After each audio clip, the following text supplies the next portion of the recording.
palaces are the bricks and mortar embodiment of what it means to be royal. And prestige. To see it is to believe it. It's a veritable feast for the eyes. Packed to the rafters with incredible secrets. From royal courtship to royal births to royal marriages and scandals, the palaces have played host to all of that. In this series, we step beyond the Golden Gates. We all want to see inside the palace walls. You feel as if you were being let into a secret world. Learn how the stunning buildings were constructed. This is a mad, eclectic vision of one man. Windsor was built to do battle. It's best not to get locked in one. You don't know when somebody's going to come and let you out. Unveil their spectacular artworks. The royal collection is simply stunning. The story of the tiara is like a spy mystery. We can only imagine how excited the Queen must have been. Delve into their gruesome histories. Frankly, if you're going to cut the head off a king, it's got to be done in a palace. And revisit recent events that have shaped the modern royal family. I could see that his legs were trapped. Camilla was one of the most unpopular women in the country. To see those images of the castle in flames, there was an emotional impact for the nation. This is The Secrets of the Royal Palaces.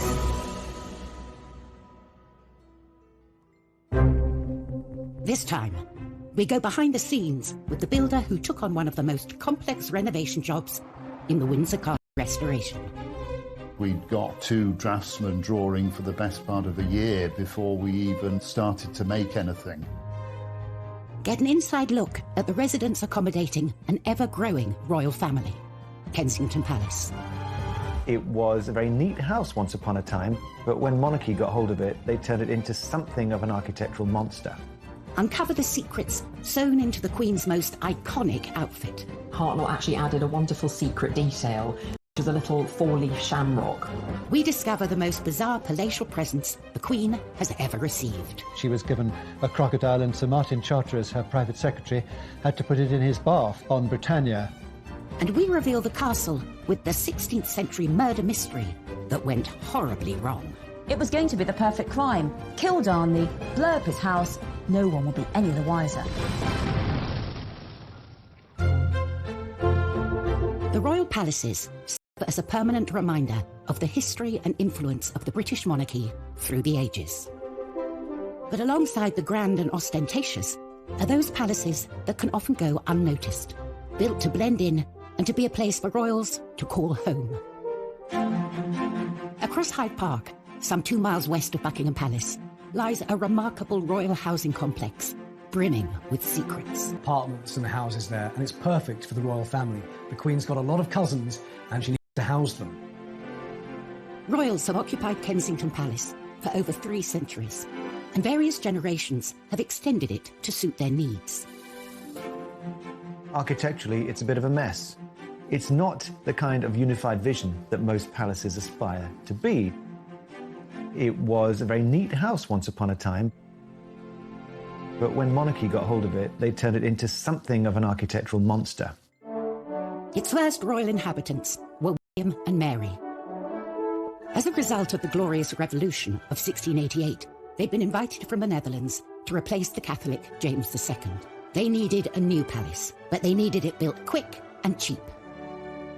As a new king and queen, they didn't want to start building with great ostentation a project that would take years when their essential job was to control the nation and persuade them of the quality of their governance. Get it up, get it done, and let's get on with the business of running the country. They bought Nottingham House, a small villa in what was then the suburb of Kensington, and hired the most celebrated architect of the day, Sir Christopher Wren, to transform it into a palace. But Wren wasn't known for speed. His masterpiece, St. Paul's Cathedral, was only halfway through its 35-year building programme. William and Mary wanted their palace in 6 months. Mary wanted a palace to be built around that house by Christmas. And this was a phenomenal task to ask of Christopher Wren and all his collaborators. It was a bit of a bodge job, really. It was about trying to extend and build on what was already there and do so very, very quickly. With such a tight deadline, the builders cut corners. Kensington is notoriously badly built. It's had a whole series of structural props and failures. and Wren's masons just threw it up too quick. 5 months into the project, these shortcuts led to tragedy. A vault collapsed, crushing a carpenter. And to have someone who's dead because of your design and workmanship, it racked Wren. He was found with his head in his hands in St. Paul's Cathedral. Mary then stepped in and said, it's my fault. To have a monarch feel responsible for deaths because of your building project is quite extraordinary. Rather pitifully, we know she wrote to William and said, it showed me the hand of God plainly in it, and I was truly humbled. But there is a ruthless side to every queen, I think, because they were still in the new build by Christmas. It is an astonishing feat to have created a palace in just 6 months. But also his budget, thanks to a rather unregal building material. It was built in brick, which was sort of unfashionable material at the time.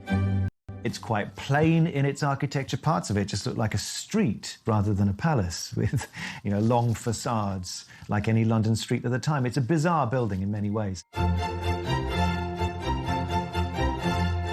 Whilst Kensington Palace is home to young royals like William and Kate and their family, home for the Queen means Windsor.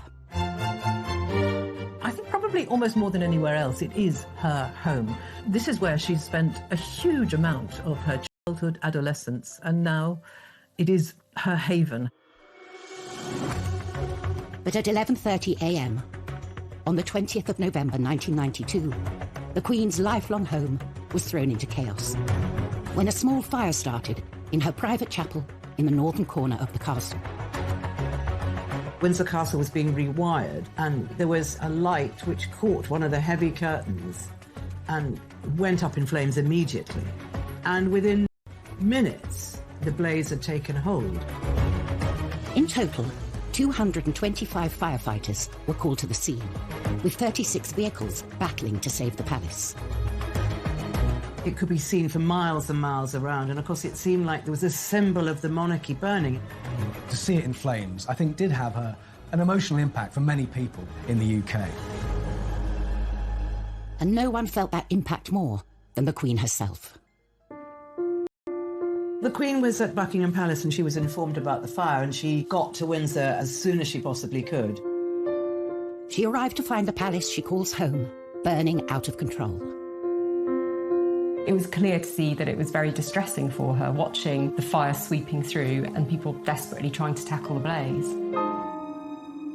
As firefighters battled to bring the fire under control, the royal family leapt into action and helped organise a rescue mission to save the castle's many priceless treasures from the path of the raging flames. They formed a human chain, masterminded by Prince Andrew, who knew every inch of that castle. As a child, he'd explored it, and he knew where all the secret back passages and everything else were. The Queen was shocked, but she is pragmatic. She gets on with it, and she realised that she had to be part of the effort to save what they could. And they did. The royal family were part of the chain there to get stuff out. We can reveal that in the end, only 2 works of art were lost in the fire. The blaze took 15 hours to bring under control. What had started as a small electrical fire in the royal chapel had spread outwards into 2 of the palace towers and totally destroyed in rooms, had been completely destroyed. It was so dramatic and so terribly sad. And the next day, the Queen surveyed the ruins, and as she walked through the charred remains of some of her possessions, she seemed like a little old lady, who had lost something so treasured to her. Despite the devastation, the plan to rebuild started straight away. There was a competition for the redesign, won by a firm of architects who worked with oak specialists, Venables Brothers.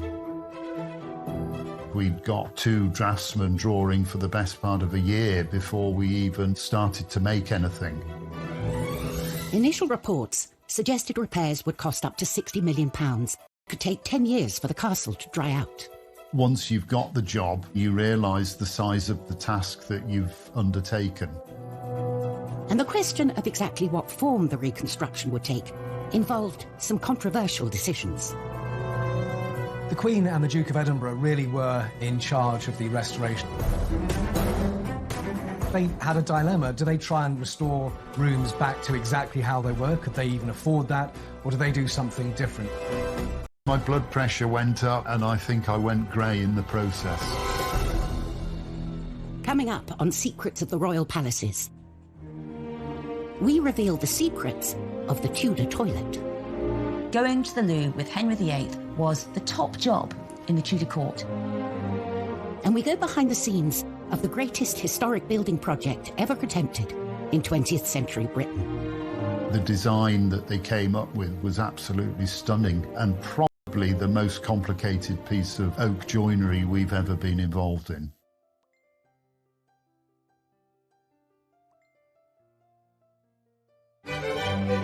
Refurbishing royal palaces is a time-honoured tradition as young royals set up their homes. The Duke and Duchess of Cambridge converted offices in Kensington Palace into their new apartment. Charles and Camilla spruced up Clarence House when they moved in. And Meghan and Harry reportedly spent £2.4 million overhauling Frogmore Cottage. But these renovations pale in comparison to the monumental task that faced the royals at Windsor Castle. In November 1992, a devastating fire ripped through Windsor Castle, destroying more than 100 rooms. From the ashes came a radical plan to rebuild the castle, a plan the royal family would personally take charge of. There was a restoration committee headed by Prince Philip, who was extremely good at organising all these things. Central to the renovation was a redesign of the room at the epicentre destroyed. But rather than rebuild it, they came up with a whole new concept: the octagonal lantern lobby. Chuck Venables and his brother were the oak specialists chosen to take on the job. The design that they came up with was absolutely stunning and probably the most complicated piece of oak joinery we've ever been involved in. The shaped ribs were so difficult to draw as they changed shape. We had to form them in plasticine. And there was no getting away from the palace residents. Prince Philip has always been very keen on design, and he's extremely artistic. I'm sure he had plenty to say. I remember the first time I met Prince Philip on site. It was very pleasing to talk to him and see that he understood what we were doing and wanted to make sure that it was put back properly. After 18 months of hard work on the lantern lobby, all that remained to be fitted was the pièce de résistance, the lantern itself. For Chuck, this was a heart-in-mouth moment. We'd never actually got the chance to check that the lantern or the lid would fit onto the roof, so we were all very, very nervous. To add to the pressure, the boss decided to check on their progress. The Queen opened a window and started to watch what was going on. So, of course, everybody was absolutely petrified. Finally, we got the message to say that it fitted. The room had completely transformed, but the royal family wanted to mark the site where the terrible fire had started. Prince Philip left his own mark on the new lobby. Some of the stained glass windows in the chapel were designed by Prince Philip, and they depict some of the happening of the fire into the new fabric of the castle. A permanent reminder of the fire, forever etched into the historic building. As well as the creation of the lantern lobby, all the staterooms have been carefully restored to their former glory. I think the restoration work at Windsor Castle has been done really well. The detail and the intricacy of the work is plain to see. Only 5 years to the day of the fire, the castle was reopened with a lavish ceremony. Reconstruction costs had come in at just over half the initial estimate. For recognition of their work, Chuck and his brother were invited to attend. The Queen walked straight up to my brother and started talking to us, and we were both completely lost for words. She did say how restoring the Queen's home, it was about preserving the heritage of this country in many ways. When you look at the pictures of what it was like after the fire and how it looks now, I think the restoration there has been fantastic.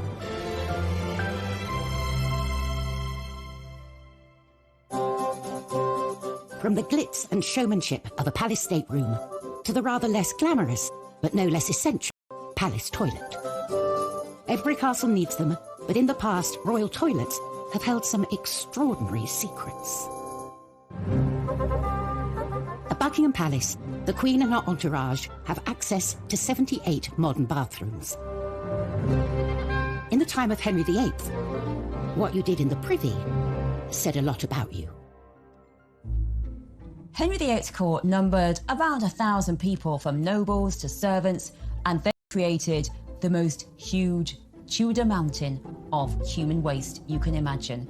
And that's why so often Henry VIII was always moving palaces. He moved between Whitehall, Richmond, Hampton Court, Windsor Castle, so that one poor palace could have some time to be clean. And also in the summer, he went off to nobles' houses, so they had to sort out all his big, dirty, waste-creating court.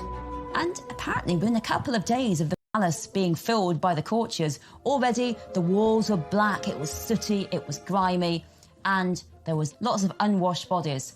But the worst of all was the human waste.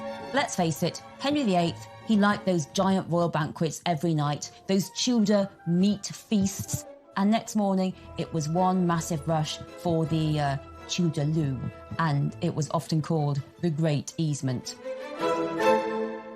And there was a real hierarchy of the toilet at Henry VIII's court. For the poor people, they had a group toilet, 14 or so people going to the loo together, and it was a bit like sitting together on a tube train, and all the waste fell into the moat, so it wasn't really very hygienic.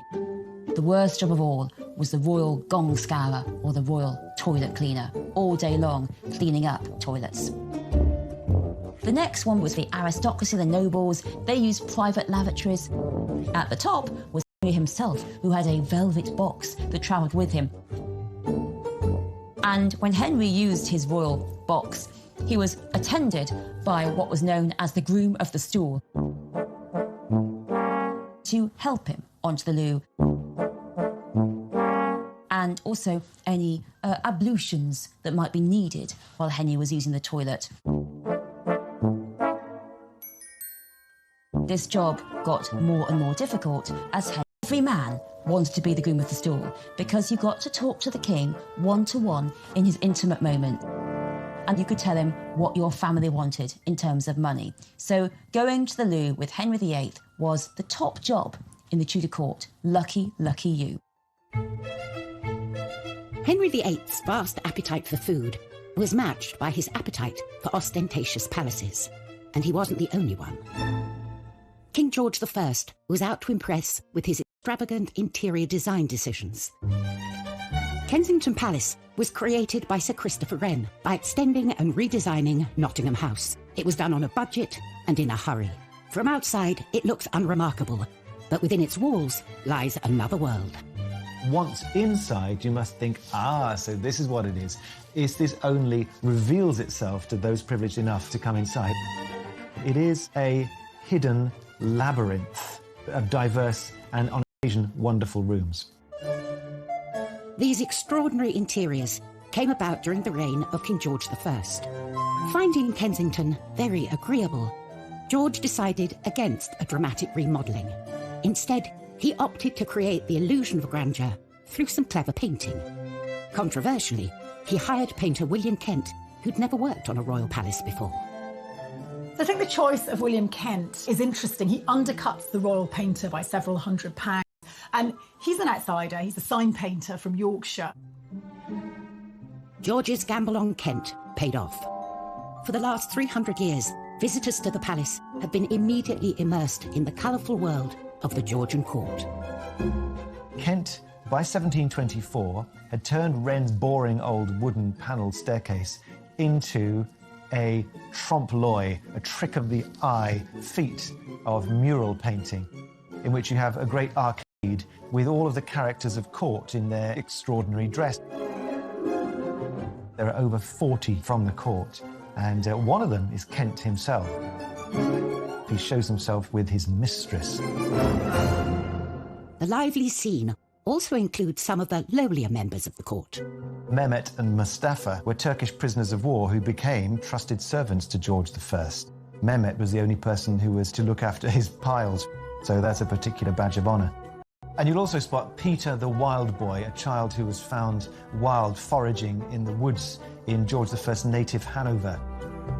It's always been a bit of a game. Who were these players on the walls? And you can, of course, go and see them today and try and work it out for yourself. George now had rooms fit for a king, but Kensington Palace presented another problem. There was no room to accommodate his mistress, Melis. Stick-like character was known as the Maypole. The Maypole had to have new accommodation, so the masons arrived, the brickmakers, and up was thrown a new courtyard for her accommodation.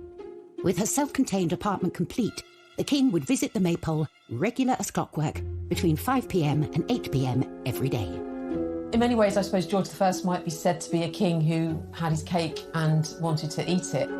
So the layout, I guess, reflects this rather self-indulgent character of George. The creation of this courtyard is just another element thrown up in Kensington in a long series of revisions and afterthoughts and immediate needs. It was a labyrinth. Later generations have made good use of George's additions to Kensington Palace. In 1981, Charles and Diana moved into the same building that had been home to the Maypole. After Diana's death, the apartments were converted into office space and staff quarters, and haven't had a royal resident since. Coming up in Secrets of the Royal Palaces, we reveal the strange practices that went on in the Kensington Palace orangery. Queen Anne ended up using it as the place where she performed the age-old practice of touching for the Queen's evil. And we reveal the mysteries behind the Holyrood Palace murder. It gets a bit Cluedo, really, because beside Darnley was a chair, a rope, a knife, and 2 dressing gowns. What was that for?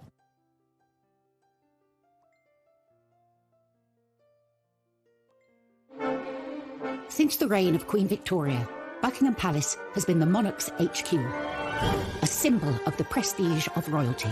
But that celebrated reputation was brought into question when one particular monarch moved in. Victoria's promiscuous son Bertie is known to have accommodated dozens of mistresses during his time at Buckingham Palace. So, Edward VII, he was Mr. Mistress.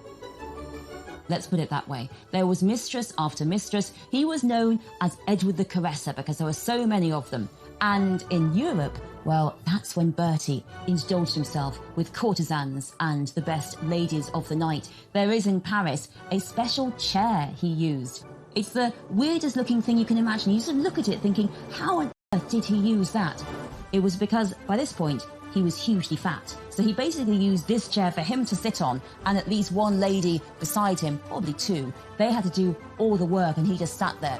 The Playboy Prince of Wales became king in 1901 and took up his position at the grand and sophisticated Buckingham Pit with all the girls and finally focus on his long-suffering wife, Queen Alexandra. But that wasn't the case. He just carried on with the mistresses, and one he particularly let go of was Mrs. Alice Keppel. And what a coincidence, because she is actually the great-grandmother of Camilla, Duchess of Cornwall. Well, certainly Alice Keppel was a very successful mistress to Edward VII. He was always devoted to her, even though there were other ladies around. And the king had a very short reign because he was pretty old and pretty ill when he came to the throne. And when he was finally dying, Alice was brought to his deathbed. I mean, unimaginable. Apparently the Queen allowed this. The deathbed at Buckingham Palace should be so dignified, so solemn. And Alice gets hysterical, shouting, "What's going to become of me? Me!" and gets hustled away because of all the hysteria. I think the biggest rebellion Edward VII could ever make against Victoria and her vision of the moral monarchy was to have his mistress at his deathbed in Buckingham Palace. Buckingham Palace, like many others, belongs to the Crown, passed on from one monarch to the next. With so many palaces to their name, it's up to the monarch to decide who lives in them. There's one palace that's proved incredibly popular with the family and houses more royals within its walls than any other. Kensington Palace. For over 300 years, it's been something of a royal housing estate. Kensington Palace is one of the most populated palaces and also one of the most popular palaces with the royals. You've got the Cambridges at Apartment 1A, Princess Eugenie and her husband Jack Brooks back there, and the Gloucesters. I mean, the royals are very much packed in to Kensington Palace. It's like a little royal village in the centre of Kensington. Over the centuries, the palace has been altered to accommodate the extended royal family. But its most impressive building wasn't built for a royal. Its purpose was to grow fruit trees in. The orangery was commissioned by Queen Anne in 1704. It was all about housing her exotic plants, in particular her citrus trees. She was very worried that they were going to get frostbite. But, you know, being a queen, she didn't just stick up a greenhouse. Anne instructed that her orangery should be both functional and beautiful. What she managed to achieve there was something harmonious, beautifully organised, very clearly functional, purposeful. It had ducts made of brick underneath the floor so that hot air would be swept in and would allow these oranges and citrus to grow throughout the winter. The interior had fine plasterwork, the exterior very beautifully modelled brickworks. It's a building designed to be seen. Costs for the orangery more than doubled during construction. Inside, to see it is to believe it. It's absolutely delightful. It's a veritable feast for the eyes. So lovely was Queen Anne's new orangery that she found it too good to use only for gardening. She ended up using it as a ballroom and also as the place where she performed the age-old practice of touching for the Queen's evil. The Queen's evil was a name given to a disease called scrofula, which affects the lymph glands, and you have a swollen neck. That's the main symptom. And it's thought that it could be cured by contact with monarchs, because they are God's appointed on earth. The orangery presented the perfect location for Anne to meet with the sick without inviting them into her home. You can actually go present yourself with your ailment and she would, heal you, make you better simply by being a queen and touching you. The Hanoverian monarchs that followed Anne had little interest in curing the sick. They turned the orangery into a party venue, which it still is to this day. With the likes of Simon Cowell hosting star-studded parties and hotel heiress Nicky Hilton holding her wedding reception there, the Palace Orangery is as fashionable as it ever was. From parties to the young royals choosing to make Kensington their home, it's a palace that will be forever linked with the trendy and chic side of royal life. But for other royal palaces, their reputations have been forged out of dark and sinister secrets. Holyrood Palace in Edinburgh is stained by the turbulent reign of Mary Queen of Scots. 1567, the 10th of February, there is the biggest murder mystery in Scottish royal history. Central to this whodunit is Lord Darnley, Mary's deceitful and often estranged second husband. Lord Darnley is recuperating from an illness, possibly syphilis. He's in a house just by the city walls, and late one night there was a massive explosion. This huge explosion that rocked all Edinburgh woke Mary up in Holyrood House, and Darnley's house had been entirely blown up. It was going to be the perfect crime. Kill Darnley, blow up his house, no one would be any the wiser. But Darnley managed to escape. And there's an amazing map drawn by the spies at the time that show you exactly what happened. Darnley managed to get away to the nearby orchard. And there he is found dead with his servant. And now it gets a bit Cluedo, really. Because beside Darnley was a chair, a rope, a knife, and 2 dressing gowns. What was that for? Well, what we think happened is that Darnley heard the dagger with him to stab and the dressing gown because he was just wearing his nightshirt, as was his servant. So, you want to be a bit more dressed when you're fighting off some baddies. But the ruffians were too quick for him. They smothered him and his servant in the orchard, and then they all ran off. Mary Queen of Scots was herself suspected of the crime. Years later, the murder of Darnley was still being blamed on inhabitants of Holyrood House. During the Victorian period, the maids said to visitors that there was a Darnley bloodstain, and they used to charge visitors a couple of pennies to go and look at this Darnley bloodstain, but actually they'd put it on themselves. So if you ever go to Holyrood House and you're offered a chance to see the Darnley bloodstain, it's going to be made out of red food colour. Tourists still flock to Holyrood today for a closer look at the palace's fascinating secrets. 400 miles south of Buckingham Palace, the grand staterooms entice visitors from around the world when they're open to the public every summer. A chance to witness firsthand the iconic riches housed within. Clothing is such an important part of the major events in our lives, and when it's done well, it communicates everything that is really important at that precise moment to the wearer and to the occasion. The 2nd of June, 1953, Elizabeth II's coronation. For the first time, the whole ceremony, as well as the famous appearance on the Buckingham Palace balcony, would be televised. With the eyes of the world on her, it was essential she had the right dress. A dress so special, it would have secrets sewn into its very fabric. The Queen's coronation dress is just stunning. There's no other way to describe it. It was made by the leading British couturist at the time, Norman Hartnell.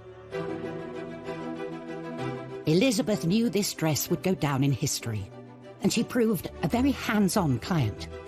The 4 national emblems of England, Scotland, Ireland and Wales were already going to be included. The Queen came up with a rather wonderful suggestion to also include emblems for each of the dominions over which she was becoming Queen.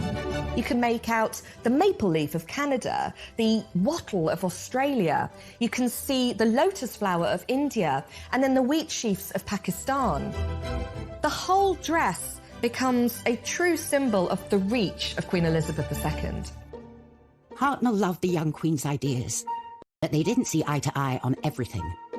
Originally, Hartnell represented Wales, but more official Welsh symbol of the leek. Despite the Queen's attention to detail, there was one secret that Hartnell managed to sneak past her. Unknown to the Queen, Hartnell actually added a wonderful secret detail, which was a little 4-leaf shamrock, which he placed on her left skirt, just underneath where her hand would be resting in the ceremony. A secret message from the designer to the Queen on the dress that would be immortalised as part of the coronation ceremony. And the day would be complete when Elizabeth II stepped out onto the famous Buckingham Palace balcony to wave to a mall packed with her subjects. The glitter, the glamour, just the pure historicity of it all must have been magnificent. The dress is now part of the royal collection displayed at Buckingham Palace, a palace so integral to its story. Coming up on Secrets of the Royal Palaces, step inside the top secret dressing rooms of Elizabeth I. These were her secret spaces where the makeup went on and no man could go. And we unearth some of the most unusual gifts housed within the palaces. The gift was a massive 6-foot-long grasshopper made by the French surrealist artist François-Xavier Lalande.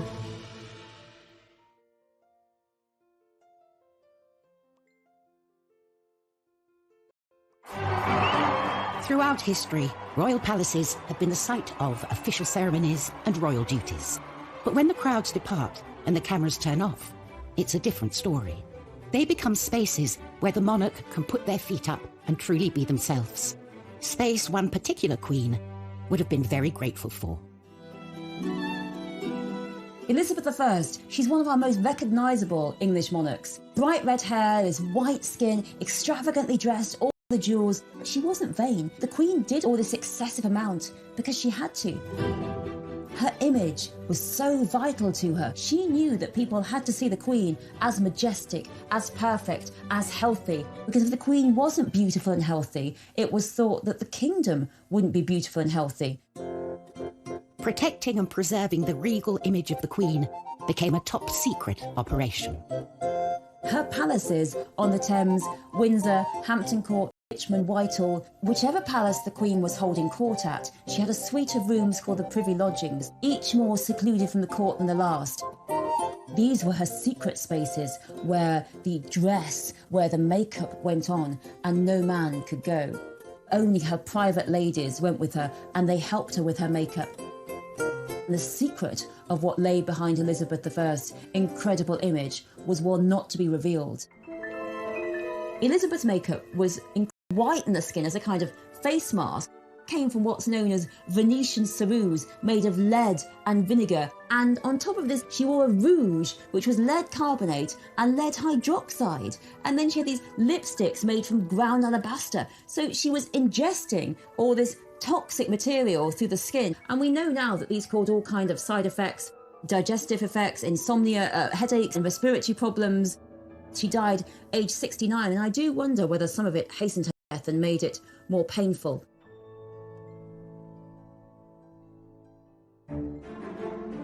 Whilst monarchs through the ages have felt the pressure and politics of keeping up with royal expectations, it's certainly a job that comes with some impressive perks. Gifts are part and parcel of being a royal. Cellars and storerooms at Buckingham Palace and Windsor are full of trinkets and oddities given to the Queen and her family over the years. One of the times when gifts are exchanged are during a state visit. When you think that she's been on the throne for over 70 years, and each year there's been at least 2 state visits, you can imagine the amount of things that she's collected. A treasure trove of wonderful and sometimes weird gifts. Over the years, the Queen has received some really bizarre gifts, from 500 tins of pineapple to horse semen, which was probably quite ideal for someone who is interested in breeding horses. She's also been given a whole host of exotic animals. One occasion she was given a crocodile, and Sir Martin Charteris, her private secretary, had to put it in his bath on Britannia. In 1972, the President of Cameroon even sent the Queen an elephant called Jumbo, which was put on a plane and flown over to Britain. One thing you don't want to do is give her something she's already got. One man didn't have to worry about that.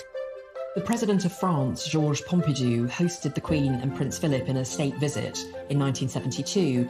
Pompidou was spearheading a project to open a new museum of modern art, so naturally he wanted to give Prince Philip a suitably modern gift. And what says modern more than a gigantic insect? Behold, the grasshopper. Made by the French surrealist artist François-Xavier Lalanne, it's made of brass and iron and porcelain. Only 2 of them were ever created, and the other version was sold at auction in 2018 for $1.6 million. It's not only a work of art. This bizarre animal has a practical purpose. It is indeed a fully functioning air-conditioned bar, and the insect's wings actually open out to become a drinks table. It's an incredibly fun period piece from the 70s, when having your own portable bar would have been the absolute height of cool.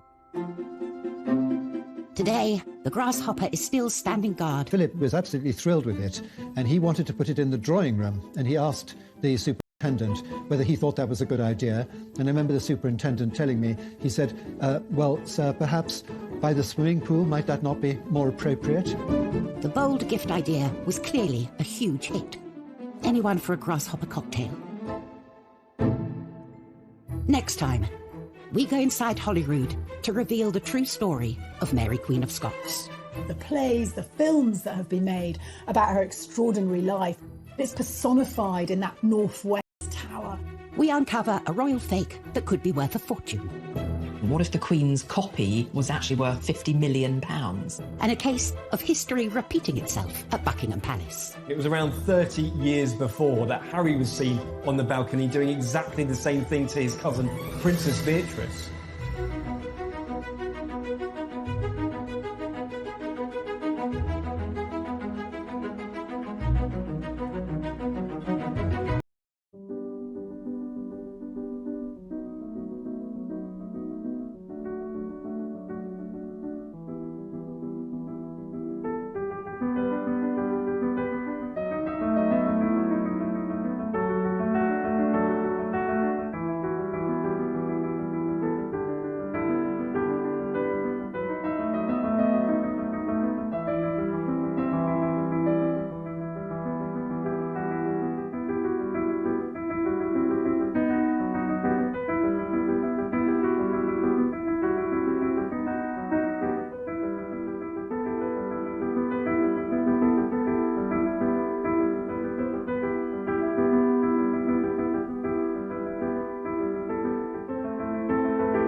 Actually, it's a bit of a mess.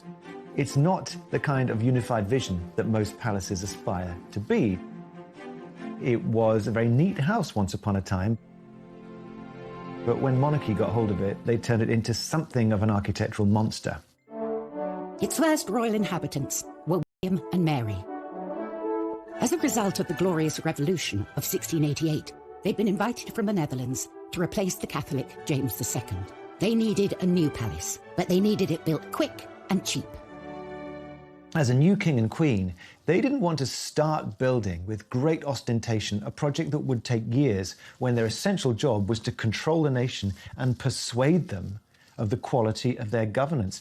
Get it up, get it done, and let's get on with the business of running the country. They bought Nottingham House, a small villa in what was then the suburb of Kensington, and hired the most